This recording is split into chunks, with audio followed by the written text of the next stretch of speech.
Os homens não querem Jesus Cristo como cabeça e, por isso, querem eliminar o Papa que o representa. Mas a Igreja ressurgirá mais bela e gloriosa após sua paixão. 23 de fevereiro de 1903. Encontrando-me fora de mim mesma, vi-me junto a um jardim que parecia representar a Igreja. Ao redor, havia pessoas tramando um atentado contra a Igreja e contra o Papa. No centro de tudo estava Nosso Senhor crucificado, mas sem cabeça. Quem pode descrever a dor e o horror de ver seu santíssimo corpo neste estado? Compreendi que os homens não querem Jesus Cristo como cabeça e como a Igreja o representa nesta terra. Tentam destruir quem desempenha o seu papel. Depois encontrei-me em outro lugar, onde vi outras pessoas que me perguntaram: "O que dizes tu sobre a Igreja?" E eu, sentindo uma luz na mente, que respondi: "A Igreja será sempre Igreja. No máximo, poderá purificar-se em seu próprio sangue, mas esse banho a tornará ainda mais bela e gloriosa." Ao ouvir isso, eles disseram: "Isso é falso. Chamemos nosso Deus e vejamos o que ele tem a dizer." Apareceu então um homem mais alto que todos os demais, com uma coroa na cabeça, que declarou: "A Igreja será destruída. Não haverá mais funções públicas, no máximo algumas escondidas, e a Virgem Maria não será mais reconhecida." Ao ouvir isso, exclamei: "E quem és tu que ousas dizer tais coisas? Não és acaso aquela serpente condenada por Deus a rastejar pela terra? E agora te atreves a fazer-te passar por rei, enganando as pessoas? Eu te ordeno que te reveles pelo que realmente és."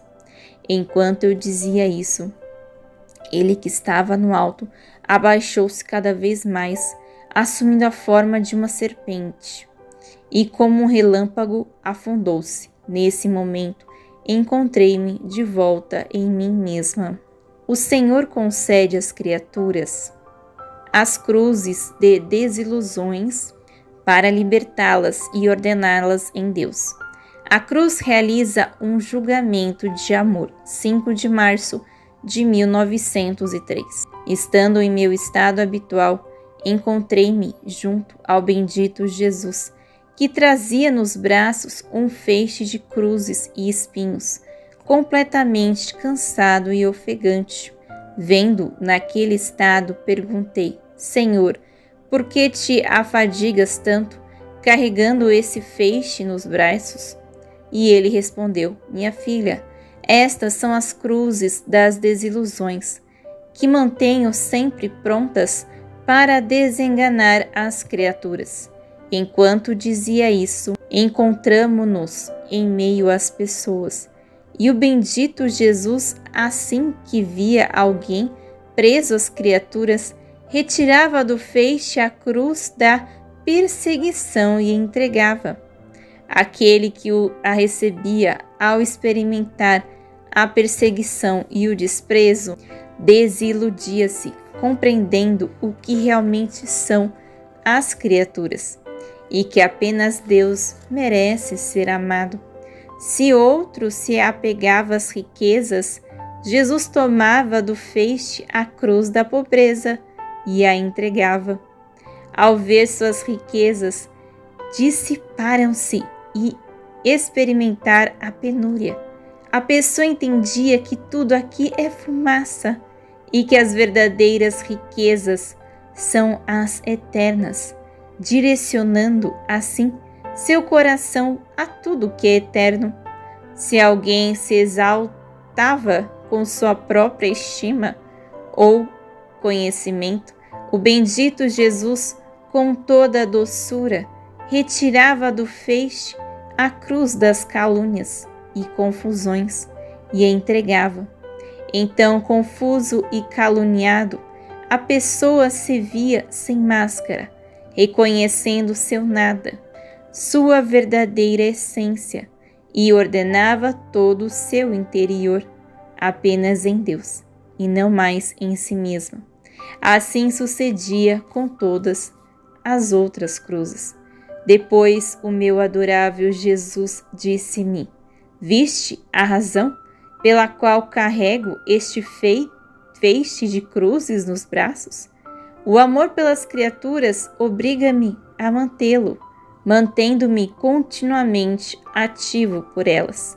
A cruz é o primeiro desengano e o primeiro julgamento sobre as ações das criaturas.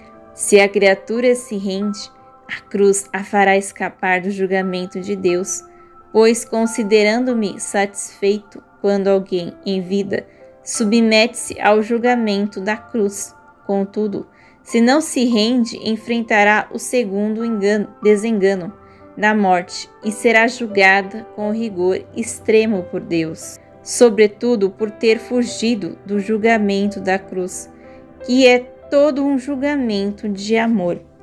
Depois disso, Jesus desapareceu e eu compreendi que é verdade que ele ama a cruz, mas também que muitas vezes o próprio homem a provoca e incita Jesus a entregá-la, pois se o homem estivesse ordenado a Deus, a si mesmo e às criaturas, e não houvesse nele qualquer desordem, o Senhor se absteria e lhe concederia a paz. Os homens não querem que Jesus reine sobre eles, e os que o aceitam desejam ter algo mais junto com ele, mas o verdadeiro reinar é fazê-lo sozinho. 6 de março de 1903. Depois de muito sofrer, o bendito Jesus se mostrou dentro do meu interior e disse-me: queremos ir ver se as criaturas me querem. E eu respondi: claro que vão querer-te, sendo tu o ser mais amável. Quem teria a audácia de não querer-te? E ele replicou: vamos, então verás o que farão. Fomos, e quando chegamos a um lugar onde havia muitas pessoas, sua cabeça saiu do meu interior e ele pronunciou aquelas palavras que Pilatos disse ao apresentar Jesus ao povo: Ecce homo. Eu compreendia que essas palavras significavam perguntar se queriam que o Senhor reinasse como seu rei, tendo domínio sobre seus corações, mentes e obras. Mas eles responderam: removam-no, nós não o queremos, pelo contrário, crucifiquem-no, para que toda sua memória seja destruída. Ó, quantas vezes essas cenas se repetem! Ó Senhor, então disse a todos: Ecce homo. Ao dizer isso, houve murmúrios e confusão. Alguns diziam: não o quero como meu rei, quero a riqueza. Outros: quero o prazer. Ainda outros: quero a honra. E outros buscavam dignidades e tantas outras coisas. Com repulsa, ouvi essas vozes. E o Senhor disse-me: ouviste? Como ninguém me quer? Mas isso não é tudo. Vamos voltar-nos para o estado religioso e ver se me querem. De repente, encontramo-nos em meio a sacerdotes, bispos, religiosos e pessoas devotas. Jesus, com voz forte, repetiu: Ecce homo. E eles responderam: queremos, mas queremos também o nosso conforto. Outros diziam: queremos, mas unido ao interesse. E mais alguns replicavam: queremos, mas junto com estima e honra. O que seria de um religioso sem estima? Outros ainda afirmavam: queremos, mas unido a alguma satisfação humana. Como é possível viver sozinho sem que ninguém nos satisfaça? E havia até aqueles que desejavam pelo menos a satisfação no sacramento da confissão, mas somente a ele. Quase ninguém queria. Também havia quem não se importasse com Jesus Cristo de maneira alguma. Então, profundamente aflito, ele disse-me: minha filha, vamos retirar-nos, viste como ninguém me quer? Ou no máximo querem-me unido a algo que lhes agrada? Eu não me contento com isso, porque o verdadeiro reinar é quando se reina sozinho. Enquanto dizia essas palavras, encontrei-me novamente em mim mesma. Deus dá a sua graça aos humildes, mas resiste aos soberbos. 9 de março de 1903. O sinal de que uma alma vive na graça, a não correspondência à graça. Continuando no meu estado habitual, senti no meu interior o bendito Jesus rezar, dizendo: Pai Santo, glorifica o teu nome, confunde e esconde-te dos soberbos e manifesta-te aos humildes, porque somente o humilde te reconhece como seu Criador, e a si mesmo como tua criatura. Depois de dizer isso, ele deixou de se manifestar, embora eu compreendesse a força da humildade diante de Deus. Parecia-me que Deus não tem qualquer reserva em confiar os seus tesouros mais preciosos aos humildes. Pelo contrário, tudo lhes é aberto, nada permanece trancado. Já com os soberbos, tudo é diferente. Parece que Deus coloca um laço em seus pés, para que se confundam a cada passo. Pouco depois, Jesus apareceu novamente e disse-me: minha filha, se um corpo está vivo, isso se reconhece pelo calor interno contínuo. Pode até acontecer que um calor externo o aqueça novamente, mas se não provém da verdadeira vida, ele logo volta a esfriar. Assim também se pode reconhecer se a alma vive na graça, se sua vida interior está viva no agir, no amar-me, se sente em seu íntimo a força da minha própria vida. Se, no entanto, é apenas por alguma causa externa que a alma se aquece, faz algum bem e depois esfria, retorna aos vícios, comete as mesmas fraquezas de sempre, é certo que está morta para a graça ou nos últimos estercos da vida. Assim também se pode reconhecer se sou eu, de fato, quem vai até uma alma. Se ela sente a minha graça em seu interior, e se todo o seu bem se fundamenta nesse interior, se pelo contrário tudo se limita ao exterior, sem perceber qualquer bem em seu interior, pode haver aí a obra do demônio.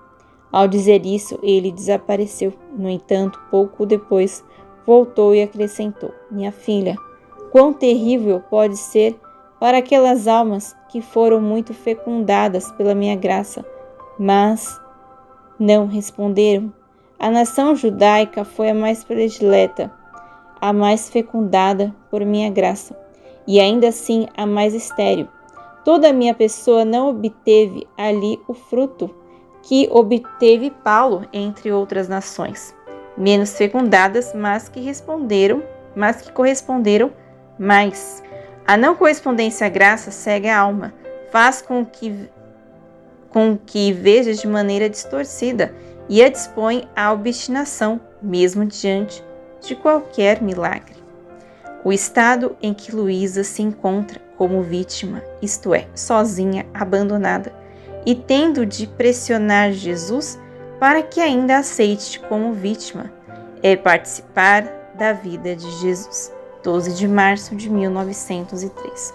Encontrando-me no meu estado habitual, via-me completamente sozinha e abandonada, tendo de pressionar Jesus para que ainda aceite como vítima, é participar da vida de Jesus. 12 de março de 1903. Encontrando-me no meu estado habitual, via-me completamente sozinha e abandonada. Depois de muito esforço, ele manifestou-se em meu interior, e eu lhe disse: doce vida minha, por que me deixaste sozinha quando me colocastes neste estado? Tudo era união, tudo estava harmoniosamente combinado, e com suave força me atraístes inteira para ti. Oh, como a cena mudou! Não apenas me abandonastes, mas mesmo fazes o menor esforço para me manter neste estado. Ao contrário, sou eu quem precisa de um esforço contínuo para não sair dessa condição. E esse esforço é para mim o morrer constantemente. E ele respondeu-me: minha filha, o mesmo aconteceu quando, no consistório da Sacrossanta Trindade, foi decretado o mistério da encarnação. Para salvar o gênero humano, eu, unido à vontade deles, aceitei e ofereci-me como vítima pela humanidade. Tudo foi união entre eles, tudo combinado em perfeita harmonia. Mas quando me pus à obra, cheguei a um ponto, especialmente quando me encontrei no ambiente das dores, dos opróbrios e carregado de todas as iniquidades das criaturas. Fiquei sozinho e abandonado por todos, até mesmo pelo meu amado Pai. E não apenas isso, tão sobrecarregado de todas as dores como estava, tive de suplicar ao Onipotente que aceitasse e me permitisse continuar o meu sacrifício pela salvação de todo o gênero humano, presente e futuro. E eu obtive isso. O sacrifício ainda perdura e o esforço é contínuo, embora seja todo um esforço de amor. Queres saber onde e como? No sacramento da Eucaristia, ali o sacrifício é contínuo, o esforço é perpétuo. Suplico continuamente ao Pai que use de misericórdia para com as criaturas e para obter o amor delas. E encontrando-me num constante contraste de morrer continuamente, embora sejam todas mortes de amor, então não estás contente por eu te fazer participe dos períodos da minha própria vida? Para Jesus, permanecer sempre em sua vontade é mais importante do que sofrer ou realizar qualquer outra coisa. 18 de março de 1903. Nesta manhã, ao ser questionada pelo confessor se eu sentia o desejo de sofrer, respondi-lhe: sim, mas sentia-me mais tranquila, desfrutada de maior paz e contentamento quando não desejava nada além daquilo que Deus quer.